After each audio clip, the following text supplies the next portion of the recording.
सारी रात कुसुम अजितेश के बारे में सोचती रही, मानो उसे पहली बार में ही अजितेश से प्यार हो गया हो। अजितेश का चेहरा ना जाने क्यों कुसुम के दिमाग में बार बार आ रहा, वो भोला सा चेहरा और वो गहरी आंखें। अगले दिन कुसुम ने स्वेताज से जिद की कि वह अजितेश के पास उसके घर जाना चाहती थी। स्वेताज कुसुम को अजितेश के पास लेकर गया। अजितेश का घर जंगल के कोने पे नदी के बिल्कुल पास था और उस नदी के आगे पहाड़ों का खूबसूरत दृश्य दिखता था। कुसुम उस घर के अंदर गई और वो घर बेहद छोटा मगर साफ सुथरा था। कुसुम कितनी देर उस घर में बैठी रही कि एकदम से अजितेश अंदर आकर बोला, ओह आप यहाँ कैसे आना हुआ? कुछ जरूरी बात थी। मुझसे कुछ गलत हो गया क्या? कुसुम मुस्कुराकर बोली, आप इतनी जल्दी खुद से इतना कुछ क्यों सोच लेते हो अजितेश? मैं बस आपसे मिलने आई थी और कुछ नहीं। अजितेश हंसा और उसने कुसुम को चाय बनाकर दी। कुसुम ने बात शुरू की, इतना साफ रखा है घर को, आपकी माँ को आपको डांटने की जरूरत नहीं पड़ती होगी। अजितेश मुस्कुराकर बोला, सही है, उन्होंने कभी डांट नहीं लगाई और अब तो 13 साल हो गए उनकी डांट को तरसते तरसते। जब मैं 12 साल का था तभी मैंने अपने दोनों माँ बाप को खो दिया था। तब से बस अकेले ही सारी जिम्मेदारियां निभा रहा हूं। कुसुम ने अजितेश से माफी मांगी और बोली, बहुत मुश्किल होता है माँ बाप के बिना रहना। वैसे आप स्वेताज जी को कैसे जानते हैं और उस बंगले में क्यों आते हैं? अजितेश ने जवाब दिया, स्वेताज जी को मैं बचपन से जानता हूँ। वो मेरे पापा के दोस्त थे। पहले उनका घर शहर में हुआ करता था और उनके पिता भी सुना है बहुत अमीर थे, मगर फिर पता नहीं क्या हुआ, वो यहाँ इस बंगले में आ गए। उस बंगले में मेरा मन तो नहीं करता जाने का, मगर पता नहीं क्यों जितनी बार भी उस बंगले के पास से गुजरता हूँ तो वह बंगला मुझे अपनी तरफ खींचता है। ऐसा लगता है जैसे शायद उस बंगले की कहानी ही इतनी दुखदायक है कि मुझे दया आ जाती है। अजितेश थोड़ा सा मुस्कुराया। कुसुम ने उत्सुकता से पूछा, कौन सी कहानी, मुझे भी सुनाओ जल्दी। अजितेश मुस्कुराया और कुसुम की तरफ प्यार से देखते हुए बोला, इतना उतावलापन है आपको। अच्छा, चलो बताओ, आपने वो मशहूर शायरी सुनी है? अगर लिखकर बताऊं तो शब्द कम पड़ जाएंगे, बोलना पड़ जाए तो शायद जुबान थक जाएगी। इस कदर गहरी मोहब्बत है तुमसे कि अगर दुआ मैं मांगूं तो मेरी किस्मत तुम पर मेहरबान हो जाएगी। यह शायरी अबीर साहब की है और मुझे उनकी शायरियां बहुत पसंद हैं बचपन से। ये बंगला भी अबीर साहब ने अपनी मेहनत की कमाई से बनवाया था। अबीर साहब आज से 30 साल पहले शहर के सबसे अमीर लोगों में से एक थे। उनको उनकी पहली बेगम से बहुत मोहब्बत थी और ये सारी शायरियां उन्होंने अपनी आयना बेगम के लिए लिखी थी। अफसोस की बात यह थी कि उनकी पहली बेगम उनसे ज्यादा प्यार नहीं करती थी। फिर भी अबीर साहब अपना सारा जहान उन पर लुटाते थे। आयना बेगम और अबीर साहब के निकाह को 5 साल हो गए थे, मगर उनका कोई बच्चा नहीं हो रहा था। इसलिए आयना ने अपने शौहर का दूसरा निकाह जबरदस्ती अपनी छोटी बहन रजिया से करवा दिया। अबीर साहब इसके बिल्कुल खिलाफ थे, मगर आयना नहीं मानी। रजिया तो अबीर साहब को उनके पहले निकाह के पहले से बहुत ज्यादा प्यार करती थी। जब भी अबीर साहब आयना के लिए चिट्ठी पर लिखकर शायरी भेजते थे तो उनकी चिट्ठी का जवाब रजिया देती थी। और जब अबीर साहब को इस बात का पता लगा तो उन्होंने शायरियां भेजना बंद कर दिया और सीधा आयना से निकाह कर लिया। रजिया अबीर साहब से निकाह करके बहुत ज्यादा खुश थी, मगर अबीर साहब बिल्कुल खुश नहीं थे क्योंकि उन्हें सिर्फ अपनी आयना से मोहब्बत थी। कुछ महीने बाद आयना अबीर साहब को उकसाने लगी कि वह अपनी दूसरी बीवी के साथ अपना बच्चा करने के बारे में सोचें, मगर अबीर साहब अपनी वफा बांटने को तैयार नहीं थे। कहते हैं कि एक दिन बहुत लड़ाई हुई उस बंगले में और आवाज सारे जंगल में गूंजी। रजिया तो बाजार गई थी, इसलिए उसे इस लड़ाई का पता नहीं लगा। आयना बहुत गुस्से में थी और उसे लगा कि अब अबीर साहब से पीछा छुड़ाने का एक ही रास्ता था कि वह अपनी जान ले ले। उस दिन रजिया और अबीर साहब की पहली एनिवर्सरी थी। रजिया बहुत ज्यादा खुश थी। वह शौक से तैयार हुई, अच्छा अच्छा खाना बनाया और सारा घर सजाया। रात के वक्त आयना घर से गाड़ी लेकर निकली और पूरी तेजी से चलाने लगी। ताकि उसका एक्सीडेंट हो और वह मर जाए। पर किस्मत के रंग देखो, आयना की गाड़ी की टक्कर अबीर साहब की गाड़ी से हुई, जो अपने एक दोस्त के साथ गाड़ी में बैठे थे। अबीर साहब का दोस्त तो बच गया, क्योंकि वह पहले ही गाड़ी से बाहर गिर गया था। आयना और अबीर की गाड़ी की जबरदस्त टक्कर हुई और दोनों गाड़ियां पहाड़ से नीचे गिर गईं। रजिया बस अपने अबीर साहब का इंतजार करती रह गई और उसका इंतजार कभी खत्म नहीं हुआ। तब से यहाँ के लोग मानते हैं कि शायद रजिया की आत्मा आज भी अबीर साहब के इंतजार में है और उस बंगले में ही छिपी हुई है। कुसुम की आंखों में आंसू आ गए और वह बोली, कितना बुरा हुआ, मगर रजिया का बाद में क्या हुआ? और आयना को अबीर साहब से कभी प्यार नहीं हुआ?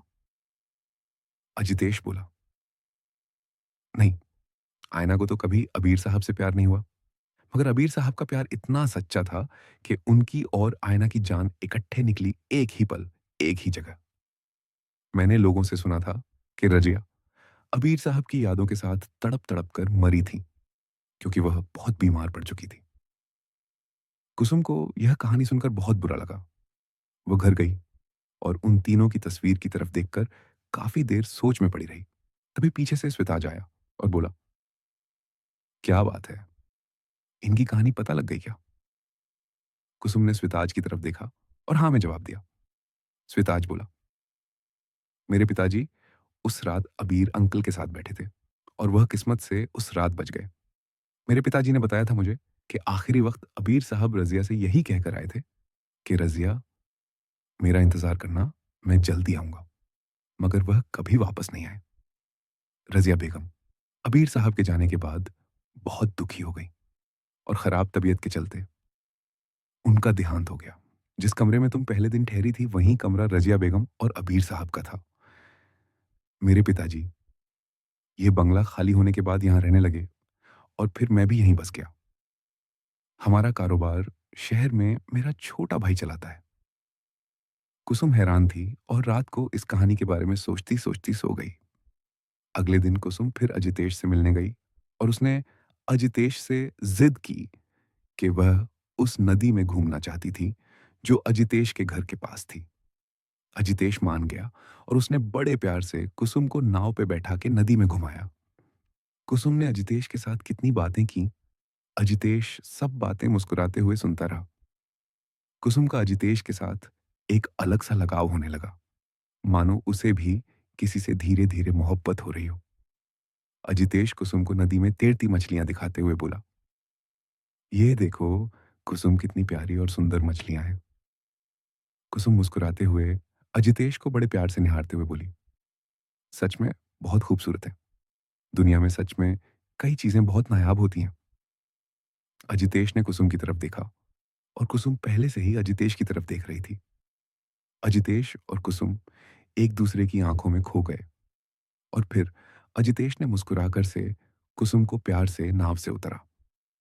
कुसुम और अजितेश इकट्ठे कितनी देर बातें करते हुए पहाड़ों में घूमते रहे। वहीं दूसरी ओर अनिकेत कुसुम से मिलने उस बंगले में आया, मगर स्विताज ने उसे बताया कि कुसुम तो पास में रहने वाले लड़के के साथ थी। अनिकेत अजितेश के घर के पास पहुंचा और उसने देखा कि अजितेश और कुसुम हंसकर एक दूसरे से बात कर रही थी। कुसुम अजितेश को छेड़ते हुए हंस रही थी और अजितेश उसकी तरफ प्यार से देख रहा था। अनिकेत को गुस्सा आया और उसे बुरा लगा। अनिकेत चुप रहा और अपने होटल वापस चला गया। अब एक हफ्ता निकल चुका था और अब कुसुम ने सोचा कि वह इन खूबसूरत यादों को लेकर अपने घर वापस चली जाएगी। मगर अनिकेत सुबह बंगले में अजितेश के साथ आया और कुसुम उन दोनों को देखकर हैरान हो गई। अनिकेत बोला, कुसुम, इनसे मिले, ये हैं हमारे न्यू गाइड जो हमें अच्छे से यह पहाड़ी शहर घुमाएंगे। मुझे उम्मीद है कि तुम भी मेरे साथ एक बार जरूर आयोगी। कुसुम हैरान थी और उसने अजितेश का हाथ पकड़कर उसे बंगले से बाहर ले जाते हुए पूछा, तुम कब से इसके गाइड बन गए? तुम्हें पता ही ये कौन है? अजितेश ने जवाब दिया, ज्यादा तो नहीं पता, पर यह लड़का सुबह मेरे घर आया था। हमने चाय पी और फिर इसने कहा कि ये शहर घूमना चाहता था तो मान गया। अच्छा लड़का है, बुरा क्या ही इसमें? कुसुम गुस्से से बोली, यार, ऐसे किसी अनजान पर भरोसा करना खतरा। अनिकेत बीच में कुसुम को टोकते हुए बोला, मैं और कुसुम एक दूसरे को पहले से जानते हैं। मैं कुसुम से 4 दिन पहले मिला था और मुझे कुसुम अच्छी लगती है। अनिकेत ने कुसुम को खींचकर अपनी तरफ किया और अजितेश की तरफ देखकर बोला, any problem mister Ajitesh? Ajitesh मुस्कुराया और बोला, मुझे क्या प्रॉब्लम होगी? मैं तो बस आपको शहर घुमाने आया हूँ। कुसुम को बुरा लगा और अनिकेत पर गुस्सा आया। अगले हफ्ते कुसुम और अनिकेत को अजितेश ने सारा शहर घुमाया। हर नई जगह पर अनिकेत पूरे हक से कुसुम का हाथ पकड़ कर रखता। अनिकेत और कुसुम नदी में घूमने के लिए नाव में बैठे और अनिकेत ने कुसुम को मछलियां देखने को कहा। जैसे ही कुसुम पानी देखने के लिए नीचे झुकी, अनिकेत ने पीछे से उसे प्यार से पकड़ा और कुसुम ने डर के मारे एकदम से पीछे की तरफ देखा। पीछे अनिकेत प्यार से कुसुम को देख रहा था। कुसुम को एहसास हो चुका था कि अनिकेत उसे प्यार करने लगा था, मगर उसे हैरानी इस चीज की थी कि उसे अनिकेत के लिए वही फीलिंग नहीं आ रही थी। अनिकेत की फीलिंग्स तो सीरियस थीं, मगर कुसुम का दिल अनिकेत की तरफ नहीं जा रहा था और कुसुम को इसी बात का बुरा लग रहा था। कुसुम नाव से उतरने लगी और अजितेश ने उसकी मदद की। कुसुम ने अजितेश की तरफ देखा और अजितेश के चेहरे पर पड़ती वो हल्की सी धूप उसे और भी ज्यादा प्यारा बना रही थी। कुसुम ने प्यार से अजितेश के चेहरे को छुआ और बोला, ज्यादा मेहनत मत किया करो, थक जाओगे। अजितेश मुस्कुराया और बोला, जरूर कुसुम जी। कुसुम को एहसास हुआ कि जो अनिकेत उसके लिए फील कर रहा था, वही वह अजितेश के लिए फील कर रही थी, जो सही नहीं था, क्योंकि इसे अनिकेत का दिल टूट सकता था। और फिर अजितेश शायद कुसुम को चाहे या ना चाहे, कुसुम रात को बंगले में गई और उसे अबीर की वही चिट्ठी मिली जिसका जवाब रजिया ने दिया था, जबकि अबीर ने वह चिट्ठी आयना को लिखी थी। कुसुम ने सारी चिट्ठी पढ़ी और वह सोचने लगी कि वह किस जाल में फंस चुकी थी, जहां कोई उसे उतना ही सच्चा प्यार करता था जितना वह किसी और से करती थी। अगले दिन कुसुम ने अपना बैग पैक किया और उस बंगले से चुपचाप निकलने का फैसला किया। कुसुम उस बंगले से निकल गई बिना स्विताज को बताया। 3 घंटे बाद जब अनिकेत बंगले में आया तो उसने स्विताज से कुसुम के बारे में पूछा। स्विताज ने अनिकेत को बताया कि कुसुम चुपचाप बंगले से शायद सुबह या कल रात ही चली गई थी। अनिकेत को बहुत बुरा लगा और उसने कुसुम को कितने फोन लगाए, मगर कुसुम ने फोन नहीं उठाया।